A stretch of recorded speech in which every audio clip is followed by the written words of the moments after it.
Live from New Delhi, watching DD India NewsHour, India's voice to the world. I'm Abhishek Mahajan. Coming up in the next hour,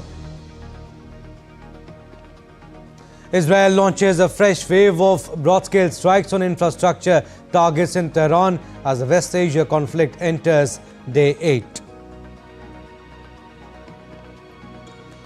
Donald Trump says US defense manufacturing companies agree to quadruple production of exquisite class weapons. Ex-rapper Balen Shah's Rashtriya Swatantra Party is heading towards a sweeping victory in Nepal's general elections, with early trends showing the party leading in over 100 constituencies. In sports, Lakshya storms into men's singles semi-finals of prestigious All England Open Badminton Championships to face Canada's Victor Lai in the last 4 clash today.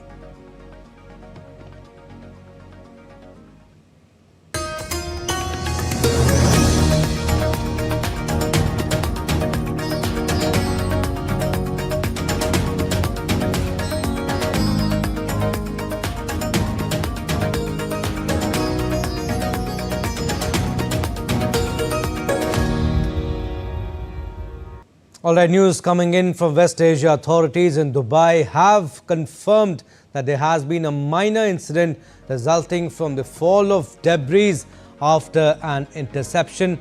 In a statement, the Dubai media office said the incident has been successfully contained with no injuries reported. An explosion was also heard in Bahrain's capital, Manama, on Saturday, where a warning siren sounded.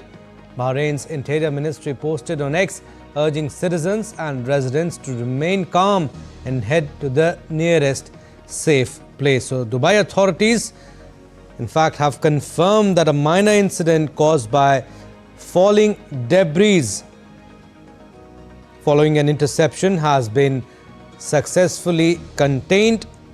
Officials emphasized that no injuries were reported and that public safety remained the top priority throughout the incident. And also, explosion was heard in Bahrain's capital, Manama, on Saturday, where a warning siren sounded. Bahrain's Interior Ministry posted on X, urging citizens and residents to remain calm and head to the nearest safe place. And Israel announced a new wave of broad-scale strikes on Tehran on Saturday, as US President Donald Trump said only Iran's unconditional surrender would bring an end to the escalating conflict, while Iran also launched attacks on Israel and its Gulf neighbors. The Israel Defense Forces detected another round of Iranian missile fire headed towards Israel after a series of explosions were heard in the Israeli commercial hub of Tel Aviv following the Iranian launches. Israel said that Iran had launched cluster bombs multiple times since the start of the war.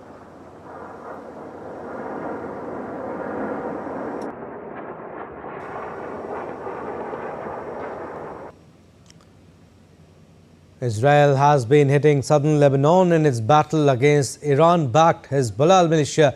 Israeli Defense Forces completed an additional wave of strikes against terror targets in the Dahiyeh district in Beirut. IDF said Iran's threat extends far beyond its borders, and together with the United States, we are dismantling this terror network. In recent days, Hezbollah has expanded their attacks against Israel. As a result, IDF soldiers have been injured in the northern border. If our soldiers weren't there, this fire, and even worse, would have been directed at our civilians in the north. Their actions, Hezbollah's actions, prove what we've said time and time again. Hezbollah is still a dangerous force present in southern Lebanon. Iran built a regional network of terror, spreading to Lebanon to threaten Israel and destabilize the Middle East. Together with our allies, we are dismantling that network. And the Israeli military had launched a broad-scale wave of strikes on government targets in Tehran. Iran's state broadcaster reported an explosion in the western part of the capital, but further details were not immediately available.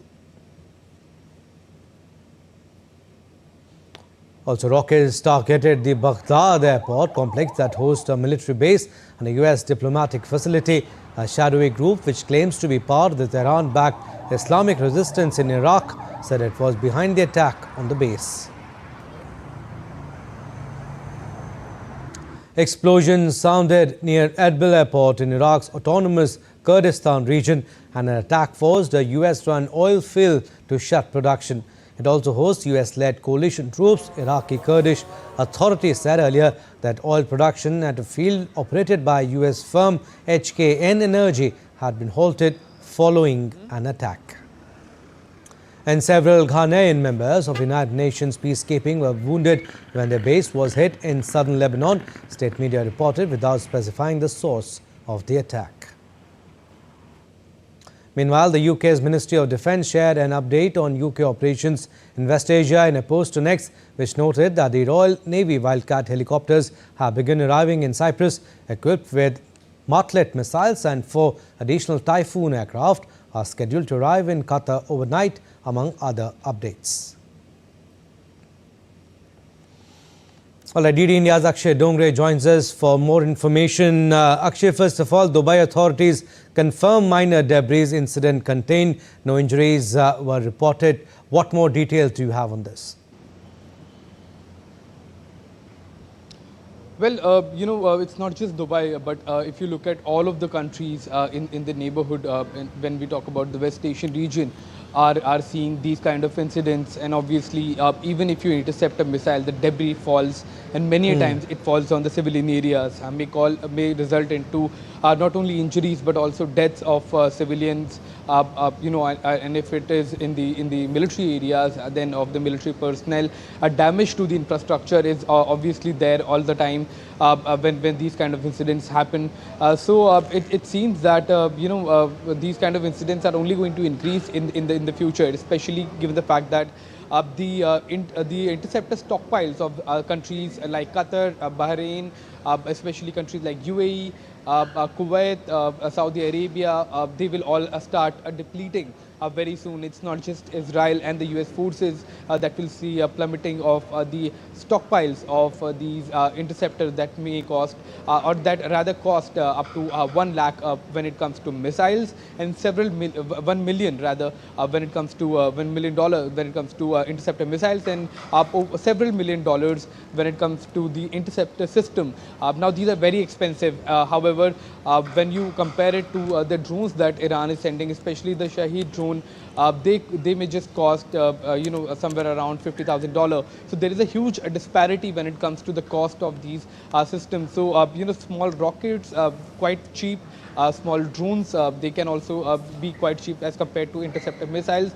So huge cost being incurred by these countries, and that perhaps is the reason why Pete Hegseth, the War Secretary, Secretary of War, visited some of the factories in the US that are manufacturing these arms and ammunitions, calling them heroes of wartime, specifying that production has to be increased and jumped to new levels. In fact, many of these companies, weapon manufacturing companies, who are not working optimally, or the production cannot be ramped up, they may risk losing several $1 million worth of their weapon contracts. So there is a lot of pressure on the weapon industry as well, and pressure to supply them in time, because the manufacturing of the systems that Iran is using can be done quite rapidly and can be upskilled quite rapidly, and that perhaps is one of the biggest reason why this war may just stretch beyond a much more expected timeline that initially estimated by Israel and the US. Also, Akshay, Russia's President Vladimir Putin has spoken to Iran's president and called for an immediate cessation of hostilities. How active are diplomatic efforts at this stage, and are there any serious diplomatic initiatives underway to de-escalate the situation? Well, it doesn't look like it, because recently Israel and US both have asked Iran to surrender unconditionally, and Israel has said that they will be launching one of the largest bombing campaign on the missile defense systems, air defense systems, and missile manufacturing factories, and these drone manufacturing factories. So the target will be the weapon industry, weapon infrastructure, manufacturing infrastructure in not only Tehran but other areas of Iran as well. So unless there is initiative from both the sides, it is highly unlikely that Iran will ever be willing to do an unconditional surrender, especially given the fact that this has been called a fight of survival by the Iranian leadership, and any kind of surrender would mean a total decimation of the top leadership at the hands of Israel and the US. Yes, conflict in West Asia appears to be widening, and it is in fact spreading beyond Israel and Iran. We'll leave it at that. Thank you for your input, Lakshya. The US State Department approved the sale of $151.8 million worth of munitions to Israel on Friday. The sale of 12,000 requested 470-kilogram bomb bodies was approved by the State Department's Bureau of Political Military Affairs, according to a press release. The proposed sale will improve Israel's capability to meet current and future threats, strengthening its homeland defense and serve as a deterrent to regional threats. And US President Donald Trump said Iran's army, navy, communications and their leaders are gone. Take a listen. Iran were doing very well. Somebody said, how would you score it from 0 to 10? I said, I'd give it a 12 to a 15. Their army is gone. They're just about, look, their navy is gone. Their communications are gone. Their leaders are gone. And we had a choice. We could take it and go on like that for years or do something about it. And we did something about it. And people are very impressed with our military and they admire our military. Meanwhile, the White House Press Secretary Caroline Leavitt told media that the achievable objectives of Operation Epic Fury are expected to last about 4 to 6 weeks. At the achievable objectives of Operation Epic Fury, we expect to last about 4 to 6 weeks, and we are well on our way to achieving those objectives. Annihilating Iran's navy, we know that we've sunk more than 30 Iranian vessels and ships. Their navy has now been deemed combat ineffective. And Iranian Foreign Minister Saeed Abbas Araghchi came down heavily on the United States, condemning American strikes which targeted children and the innocent people. Araghchi said that Iran's response would inevitably be directed at American bases and institutions. In a post on X, Araghchi accused the use of launching attacks from Arab friends. He said Iran and the Arab brothers have lived side by side for centuries in a spirit of affection, friendship and mutual respect. US Rep. Joe Wilson criticized Putin, alleging that Russia is providing Iran with intelligence about the locations and movements of US troops, ships and aircraft. In a post on X, he said that Putin is killing Americans by providing Iran intel and Russia must be held accountable for mass chaos and death. The ambassador of Iran to the United Nations, Amir Saeed Iravani, said at least 1,332 Iranian civilians have been killed in the ongoing conflict with Israel and the United States. He said thousands more have been injured. Despite our repeated communication to the Security Council calling for an immediate halt to this criminal war, the Council has remained silent. It has chosen to turn a blind eye to these grave violations, despite its primary responsibility under the Charter of the United Nations to maintain international peace and security. According to the latest report of the Iranian Red Crescent Society, at least 1,332 civilians, including women and children, have lost their lives so far. Thousands more have been injured, and the number continues to rise. And UN Secretary General Antonio Guterres has urged for diplomatic negotiations before the situation further spirals. Addressing media, the spokesperson for the UN Secretary General, Stephen Dujarric, said the chief has expressed concern on the attacks which are causing tremendous suffering and harm to civilians throughout the region. All the unlawful attacks in the Middle East and beyond are causing tremendous suffering and harm to civilians throughout the region. These attacks pose a grave risk to the global economy, particularly the most vulnerable people. The situation could spiral beyond anyone's control, the Secretary General says. He adds that it is time to stop the fighting and get to serious diplomatic negotiations, as the stakes could not be higher. All right, time now for a very short break, but still to come on this edition of DD India NewsHour. Donald Trump to meet Latin American leaders to curb crime, immigration. Over 300 people, including women and children, abducted by armed terrorists in northeastern Nigeria.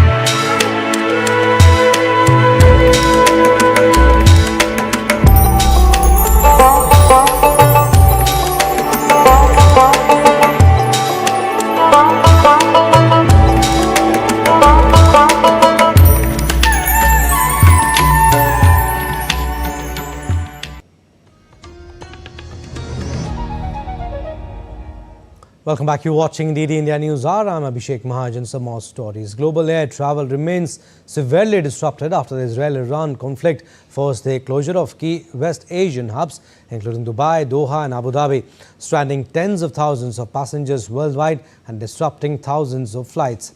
Qatar Airways said that repatriation flights to a number of European cities would begin on Saturday, but scheduled commercial flights would remain suspended due to closure of Qatar's airspace as a result of the regional conflict. Priority on these flights was given to stranded passengers with families, elderly passengers, and those with urgent medical and compassionate travel needs. The Indian Embassy in Doha has activated an additional set of helpline numbers to assist Indian nationals amid the developing security situation in West Asia. The embassy shared contact information on X. The embassy also appreciated the Indian community organizations, Indian Cultural Center and ICBF Indian Community Benevolent Forum, who have established helplines and help desks to provide assistance to the Indian community in the current situation. Meanwhile, the Embassy of India in Kuwait in a post on X urged citizens and residents to follow the instructions by the General Staff of the Armed Forces if any missiles or unknown objects are observed falling. An Iranian warship has docked in the southwest Indian port of Kochi as per reports after a US submarine sank another Iranian frigate and a third docked in Sri Lanka. Iris Lavan docked at Kochi on March 4. In this context, its crew of 183 are currently accommodated at naval facilities in Kochi. India was approached by Iran to take in the Iranian ship Iris Lavan. This request was received on February 28, 2026, indicating that a docking at Kochi was urgent as the vessel had developed technical issues, and the approval was accorded for the docking on March 1st. Like the Iris Dena, the Iranian warship sunk by a US submarine Wednesday off the coast of Sri Lanka, Iris Lavan had also been part of a naval fleet review of India's port city of Visakhapatnam.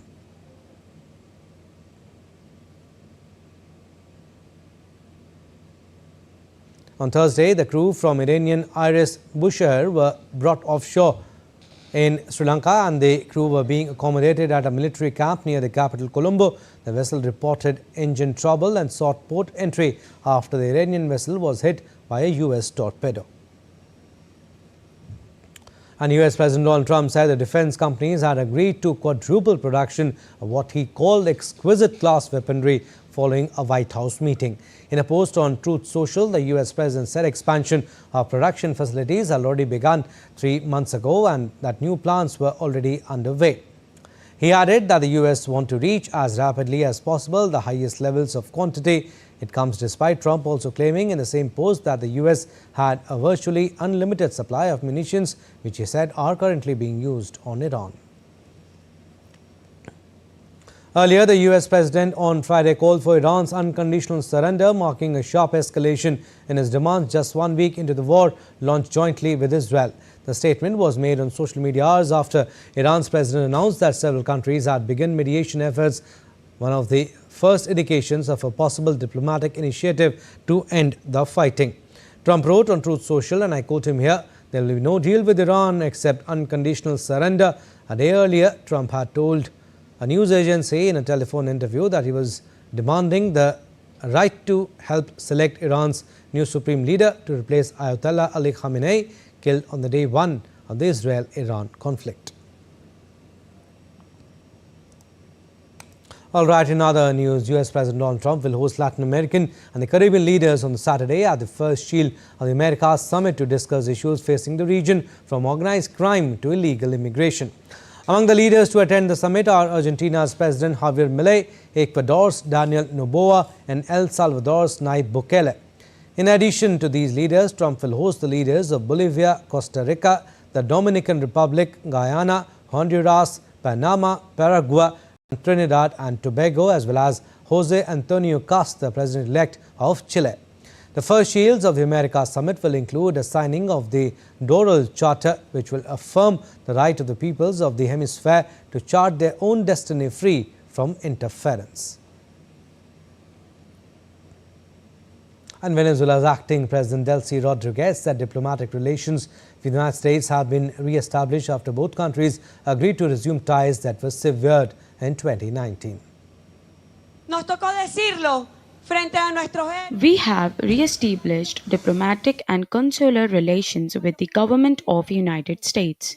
We had to say it in front of our heroes, men and women who fell in combat on January 3, when we went to pay tribute to them. And we told the United States, let's face each other directly to resolve our historic differences. We are going to resolve them through diplomacy. Earlier on Friday, Washington has announced it will restore diplomatic ties with Caracas, as Venezuela has promised safe conditions for foreign mining companies keen to invest in the country. It came after Venezuela's acting president Delcy Rodriguez signed oil deals with international major Shell. Rodriguez is hosting U.S. Interior Secretary Doug Burgum in the South American country. Burgum, who held talks with interim President Delcy Rodriguez during a two-day visit, said dozens of companies had expressed interest in investing in Venezuela. He hailed efforts by Rodriguez to open the South American country to foreign investment in oil and minerals, echoing praise by U.S. President Donald Trump. Well, updates on Ukraine-Russia conflict now. Ukraine issued a nationwide air alert early on Saturday as Russian strikes wounded at least 14 people. The strike hit the residential building in Kharkiv region. Kharkiv regional military chief said the search operations are underway as many people are believed to be trapped under the rubble.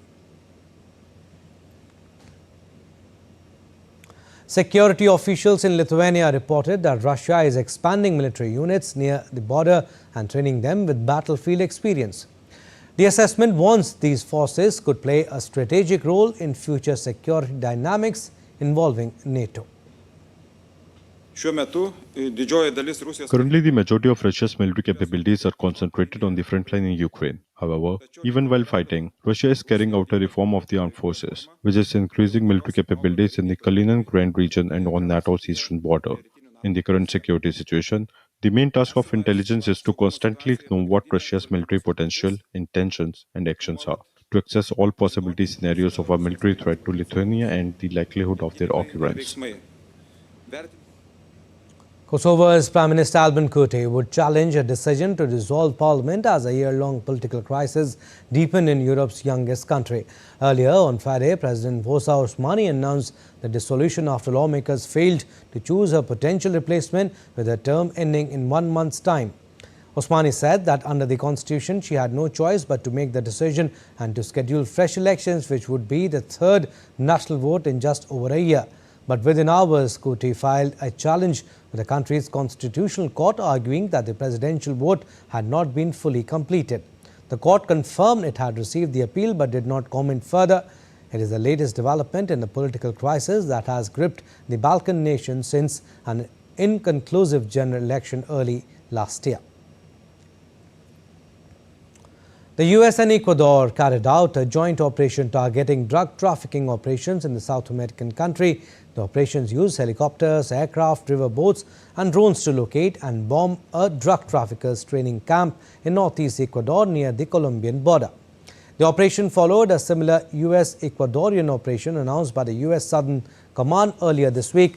Ecuadorian President Daniel Noboa has made a military crackdown on organized crime a cornerstone of his administration. In other news, armed terrorists attacked a town in northeastern Nigeria on Friday, abducting more than 300 people, including women and children. The attack happened in the town of Ngoshe in Borno State. According to local officials, the attack was likely in retaliation for an operation by the military that killed 3 commanders of the Boko Haram group. No one immediately claimed responsibility for Friday's attack. Nigeria is battling a complex security crisis from different armed groups. The United States has sent troops to the West African nation to help advise its military on the fight against insecurity.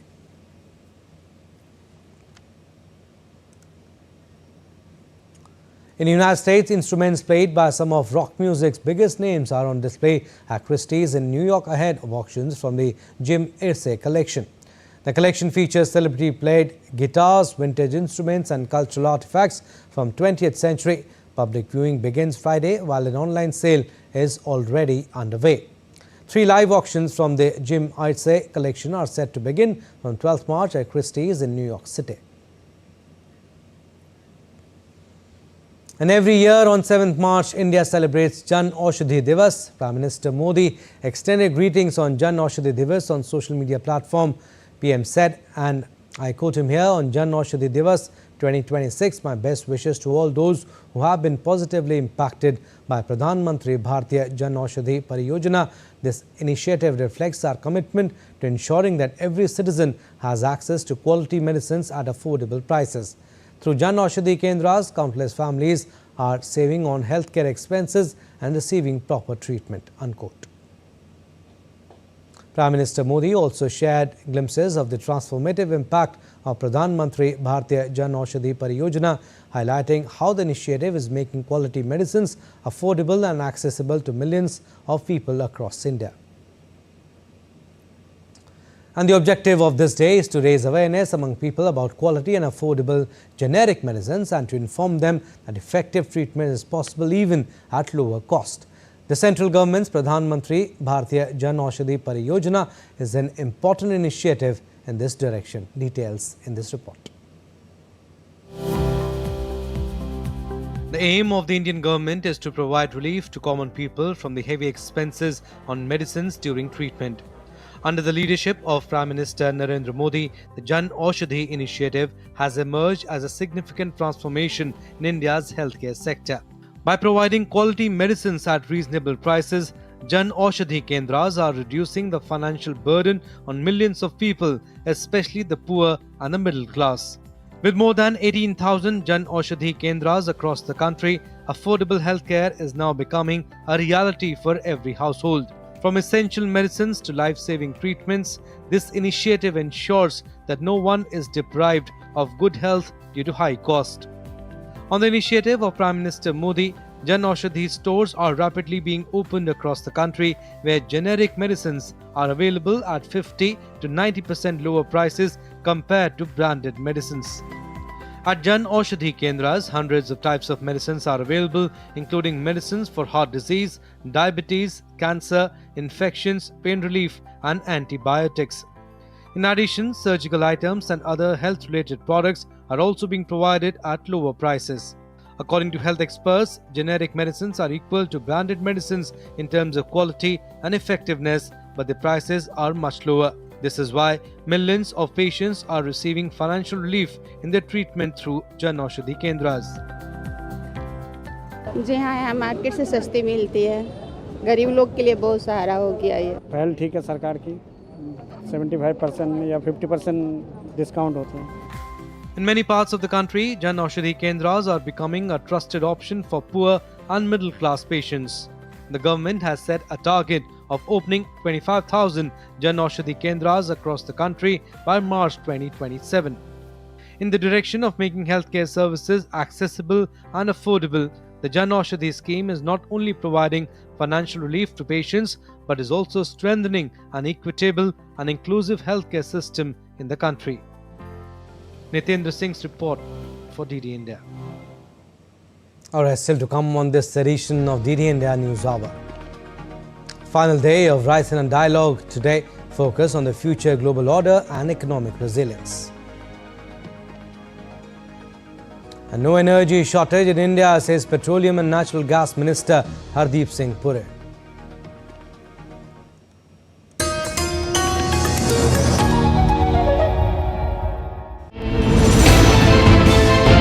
Geopolitics and trade deals. Economic challenges amid development.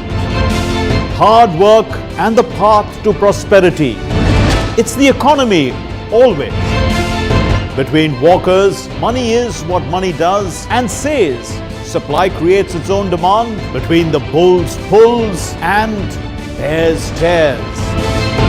When supply chains globalization and India rises to the podium. We'll get you centered with the Economic Brief at 8 p.m. every Thursday on DD India.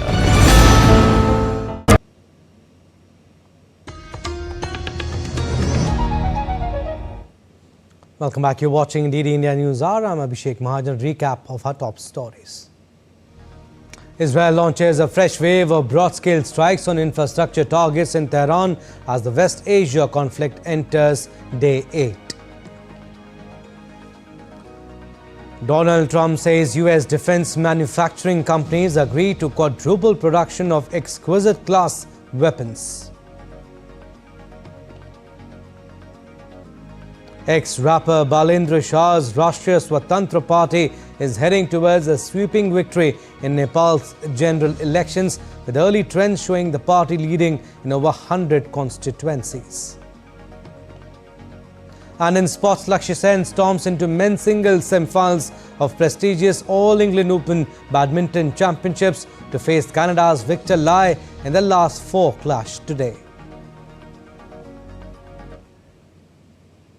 President Draupadi Murmu will attend the 9th International Santal Conference being organised by the International Santal Council in Darjeeling, West Bengal. The council works for the preservation of the culture, language and welfare of the Santal tribe and indigenous communities spread across India and Bangladesh. The annual conference brings together community leaders and scholars to discuss heritage, education and economic opportunities for the Santal community.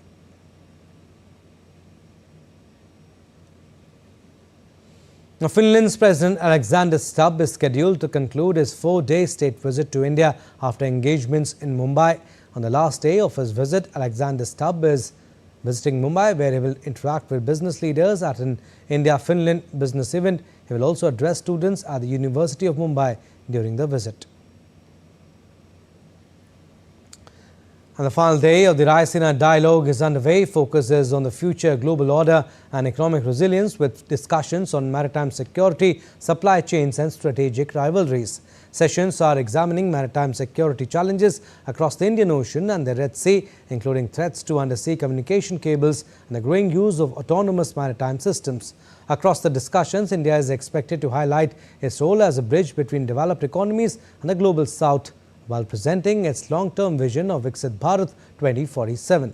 This year's Raisina dialogue is themed Sanskar, Assertion, Accommodation, Advancement, reflecting the idea of civilizations asserting identity, accommodating differences and advancing through refinement.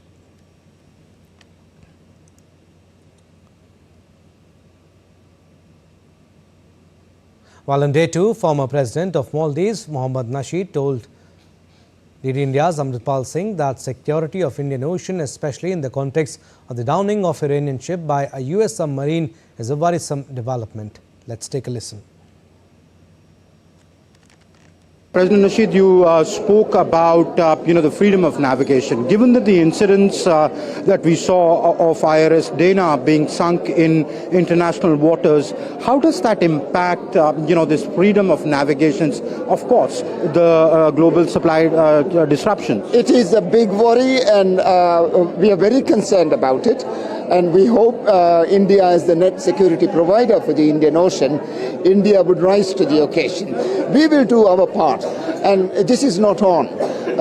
The second ship, I understand, is now in Trincomalee port, And if the ship is attacked while it is in Trincomalee port, that would be a disaster. Thank you. Thank you. So clearly saying that freedom of navigation and the rule-based order, especially on the high seas, is the need of the hour.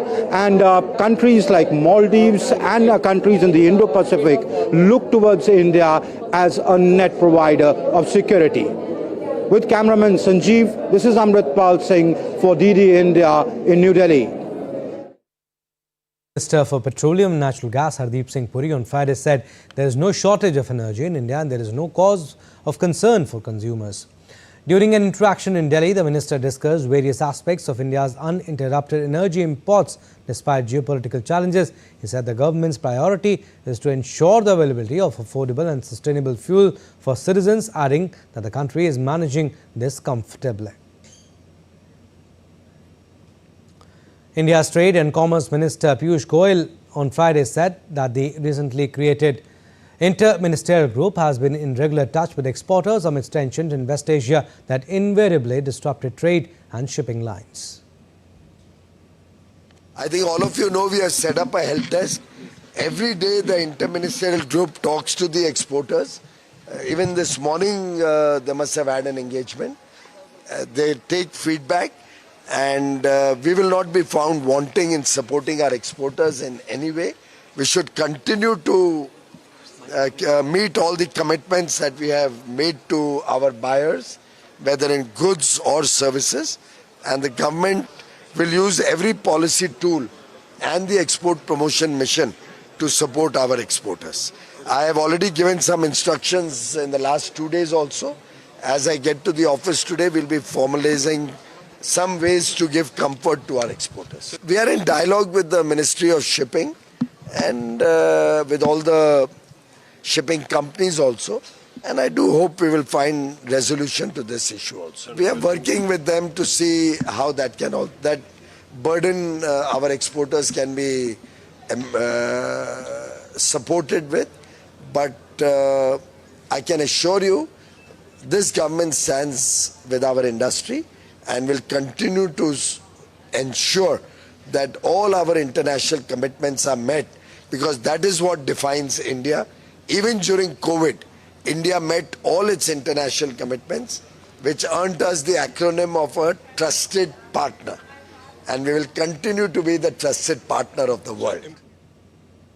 In Nepal, hundreds of supporters took to the streets across the Himalayan nation, singing, dancing and celebrating as former mayor of Kathmandu, Balen Shah's party, Rashtriya Swatantra Party, claimed an absolute two-thirds majority in the parliamentary election in country's House of Representatives as counting continues. Supporters danced to songs praising the soon-to-be Prime Minister Balen Shah, popularly known as Balen, at counting centres, ringing the bells, the election symbol of the party. Balen Shah, a former rapper and mayor, is poised to become the next Prime Minister of the Himalayan nation after a clean sweep in the election held in the wake of last year's September youth-led protest which toppled the government led by KP Sharma Oli. With vote count still underway for the 165 seats contested under the first-past-the-post system, the RSP is currently leading in 97 constituencies with 20 confirmed victories. Rival Nepali Congress is far behind, leading in only 9 seats with 5 victories, while the CPN-UML, led by deposed PM Oli, won 1 seat and leading in 10 seats. NCP has won 2 seats and is leading in 10, and Shram Sanskriti Party is leading in 5 constituencies. Final results covering 165 directly elected seats and 110 through proportional representation are expected within the next week.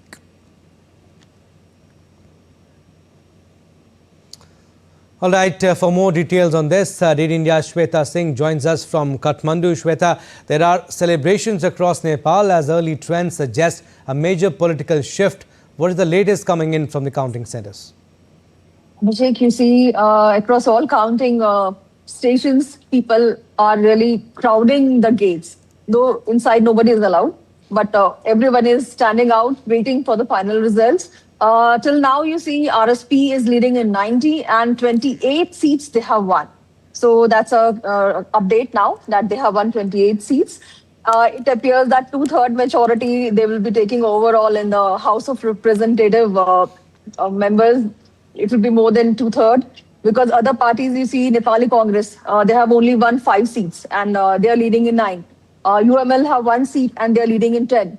And similarly, NCP, the third largest party in the previous election, has won 2 seats and is leading in 10. So that way you see it will be only this Rashtriya Swatantra Party that will be holding their flag high in House of Representatives. And yes, Gen Z protest really helped this new party. Shweta, also the Rashtriya Swatantra Party appears to be heading towards a massive mandate. Tell us, how significant is this lead in the context of Nepal's political landscape?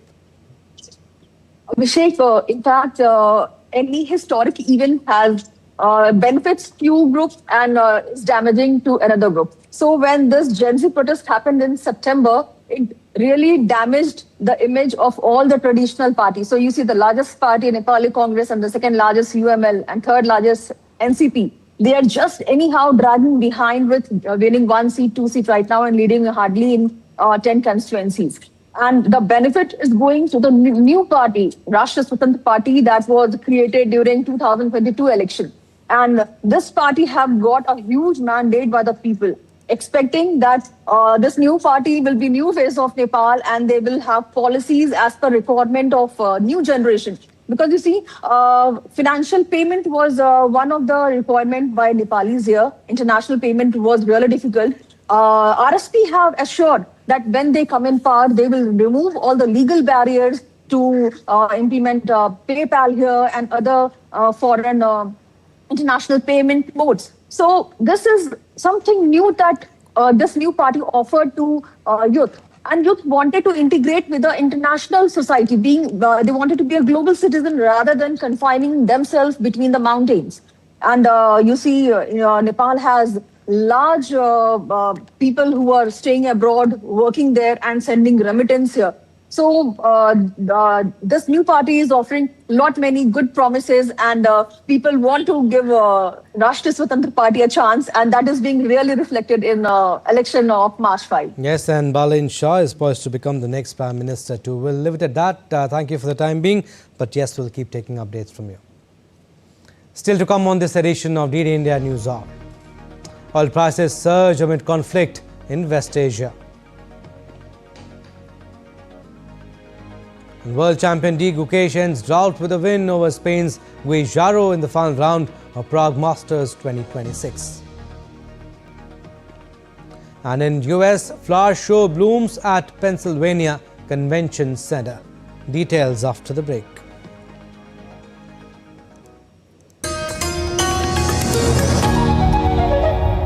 Welcome to DD India, where a billion voices unite, connecting viewers to the stories that matter. India is not just another news channel. It's the international channel that puts the spotlight on the global south, bringing you stories from the heart of emerging economies, dynamic cultures, and transformative voices. As the international news channel of India's public broadcaster Prasar Bharati, DD India delivers high-quality content from every corner of the globe, focusing on the stories that shape our future. We don't just report news. We connect you to India's voice in the global narrative. From current affairs to culture, from economic growth to sustainable development, and the ever-evolving world order, DD India gives you a comprehensive view of the world around us. Stay connected, stay informed, and embrace the stories that shape our lives. DD India,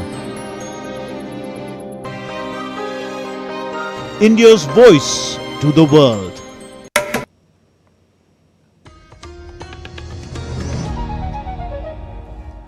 Welcome back. You're watching DD India NewsHour. I'm Abhishek Mahajan. On to business updates now. Wall Street's 3 main indexes closed down on Friday amid a sudden setback in US labor market and a 12% spike in US oil prices due to the escalating conflict in West Asia. The S&P 500 lost 1.33% to end at 6,739.88 points, while the Nasdaq Composite lost 1.59% to 22,387.68. The Dow Jones Industrial Average fell 0.93% to end at 47,507.62. Signs of a weakening U.S. jobs market came amid strike by healthcare workers and harsh winter weather. The unemployment rate increased to 4.4%. Oil prices jumped, driven by the U.S.-Israeli military attack in Iran, which halted shipping through the Strait of Hormuz, and by warnings from Qatar that crude could surge to $150 a barrel. U.S. crude oil futures climbed more than 12% on Friday to more than $90 per barrel, while international Brent rose about 8.5% to $92 per barrel, quickly approaching $100 psychological barrier that alarms markets.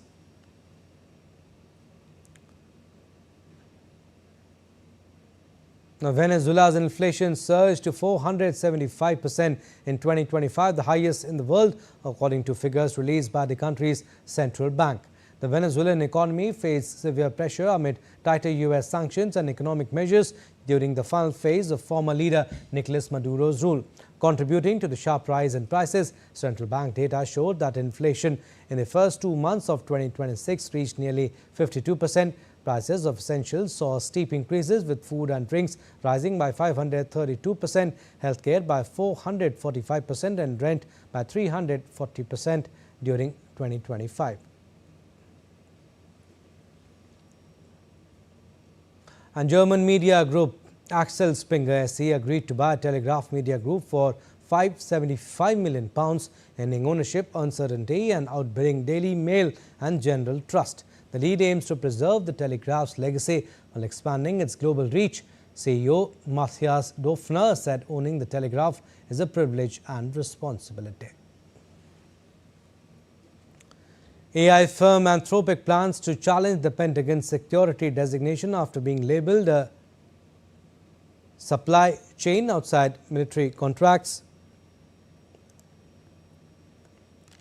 The company argues the ruling's legal basis is flawed, but says customer access to its products remains largely unaffected outside military contracts. Anthropic insists that designation applies only to direct use in defense work and does not restrict broader commercial availability of its AI models. All our sports updates now. We'll start with badminton. Lakshya has stormed into the men's singles semi-finals of the prestigious All England Open Championships in Birmingham. Lakshya defeated China Li Shifeng 21-13, 21-16 in the quarterfinal last night. The world number 12 Lakshya will face Canada's Victor Lai in the last four clash today. To reach this stage, Lakshya had to go through Hong Kong's Ng Ka Long Angus in the round of 16 encounter on Thursday, before which he had stunned top seed and defending champion Shi Yuki in the first round on Tuesday. Lakshya is the only Indian left in the fray after the mixed doubles pair of Dhruv Kapila and Tanisha Crasto retired against Hong Kong qualifiers. Cricket now. In pink ball tests at Perth, Jemima Rodrigues emerged as a lone performer for India, with the bat taking them to a lowly 198-run total in the first innings at Dhaka. Rodrigues slammed a valiant half-century under testing conditions, scoring a fluent 52 of 84 balls, while the rest of the Indian batting capitulated in front of Australian pacers Annabel Sutherland and debutant Lucy Hamilton. In response, Indian bowlers also made use of the bowling-friendly conditions with a good off-stump line to claim the Australian top order, leaving them 96 for 3 by stumps. The hosts are still trailing by 102 runs. India will look to make home advantage count at the 2026 Women's Hockey World Cup qualifiers, which starts in Hyderabad on Sunday. The 8 teams, India, England, Scotland, South Korea, Italy, Uruguay, Wales and Austria, compete for the qualification spots. The teams have been divided into 2 groups of 4. India are placed in Pool B alongside Scotland, Uruguay and Wales. After a round-robin stage, the top 2 teams from each group will advance to the semi-finals. There will also be a third-place playoff match. Teams finishing first, second and third will earn direct qualification for the World Cup, which will be co-hosted by Belgium and the Netherlands from 15th to 30th August. The other qualifying tournament will also take place in Santiago City of Chile. And the Indian senior women's national team will face Japan in its second Group C match of the AFC Women's Asian Cup Australia 2026 in Perth today. India currently stands third in the group after a 1-2 loss to Vietnam in its opening game, while Japan beat Chinese Taipei 2-0. Historically, Japan, 8th in the FIFA Women's World Ranking, has held a clear advantage over the Blue Tigresses, winning all 3 previous meetings. Japan have scored 19 goals across those matches, the most recent being a 7-0 win in the Olympic qualifiers in 2023. India has had 2 days to recover from its match against Vietnam, and getting the players back into prime condition for the Japan encounter is high on head coach Amelia Valvarde's list of priorities. Italian President Sergio Mattarella declared the Milan Cortina Winter Paralympics open during the opening ceremony at Verona City with a sequence of rhythmic performances that celebrated uniqueness and participation. The opening ceremony brought on stage artists with disabilities. As the Paralympic cauldrons were lit simultaneously in Milan and Cortina, Italian wheelchair fencer Beatrice Vaio, a 2-time Paralympic gold medalist, carried the flame inside the venue. Running from 6 to 15 March, the tournament will have a record 611 athletes competing in 79 medal events across 6 sports, including the debut of wheelchair curling mixed doubles event and of 5 countries: El Salvador, Haiti, Montenegro, North Macedonia and Portugal.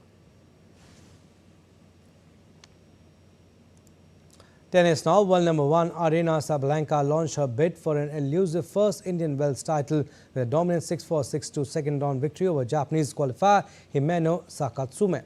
Sabalenka, playing her first tournament since a runner-up finish to Elena Rybakina at the Australian Open, showed no signs of rust as she overpowered Sakatsume, who was playing her first career match against a top 20 player. Sakatsume had no real answer to the Belarusian's power, and the lone break was enough for Sabalenka to seize the opening set. Sabalenka won 5 straight games, closing out the match without facing a break point.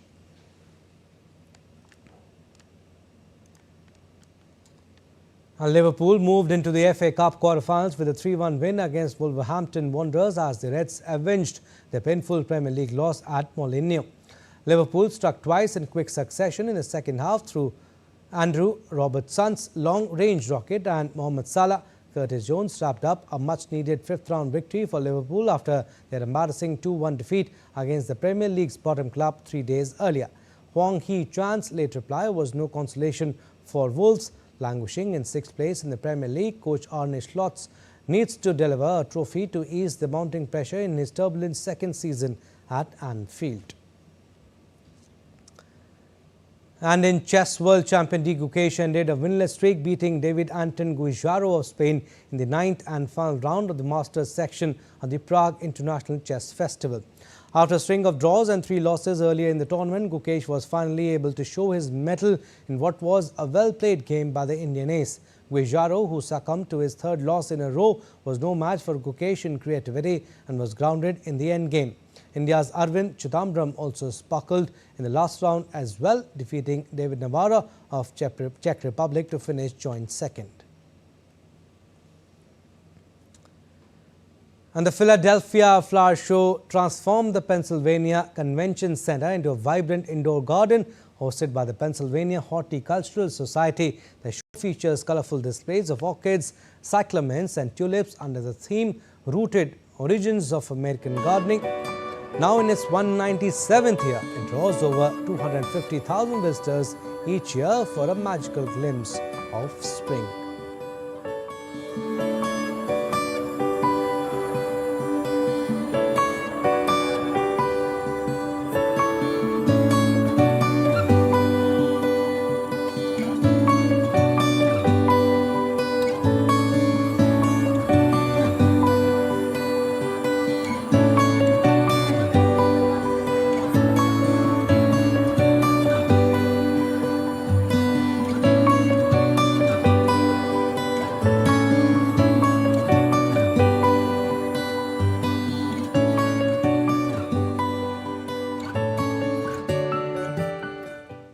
Well, that's all we have in this edition of DD India News Hour, but do let us know your thoughts on the news of the day. For those on the go, you can get all the latest news and updates from India and across the world on DD India mobile app. The app is available on both Android and iOS platforms. Scan the QR code on the screen to download now. and we'll be back with more news as it breaks here on DD India.